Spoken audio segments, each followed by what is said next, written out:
আল্লাহর কাছে ক্ষমা চাও, দুনিয়াটা কিছুই না রে যুবক। ওই কবরে যাওয়ার পরে গুনাহগারের কবরের দুই পার্শ্বের মাটির চাপ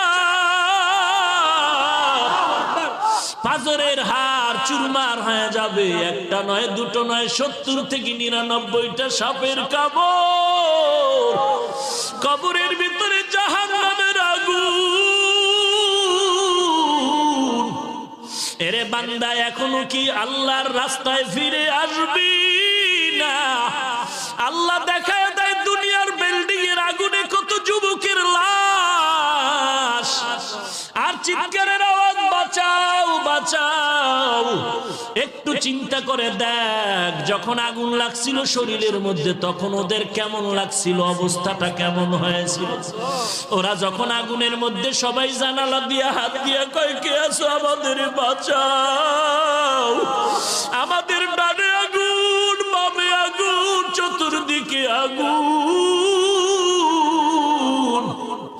এই দুনিয়ার আগুন থেকে হাজার হাজার হাজার তাপের মাত্রার আগুন হবে জাহান্নামের আগুন।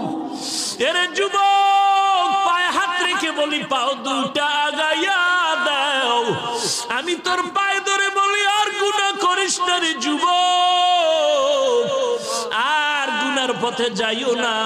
নামাজ পড়ো, পর্দা করো, মা বাবার খেদমত করো, আল্লাহ ওয়ালাদের দোয়া নিয়ে চলো। আল্লাহর কাছে ক্ষমা চাও, দুনিয়াটা কিছুই না রে যুবক। পায়ে হাত রেখে বলি, এই যে বন্যা হয়ে গেল কয়েকদিন আগে, কত মানুষ বন্যায় মরে গেল। ঢাকার শহরে গাড়ির উপরে গাছ পড়লো, গাছে আঘাতে গাড়ির মধ্যে মানুষ মরে গেল। এরে বান্দা, এখান থেকে ঘরে যাওয়ার কোনো গ্যারান্টি নাই। আবার রাত্রে বেলা ঘুমাবি, ভোরবেলা উঠার কোনো গ্যারান্টি নাই। পায়ে হাত রেখে বলি, রে বাবা, তোর মতো যুবক স্কুলে পড়ে নামাজ ছাড়ে না, তুমি কেন পার?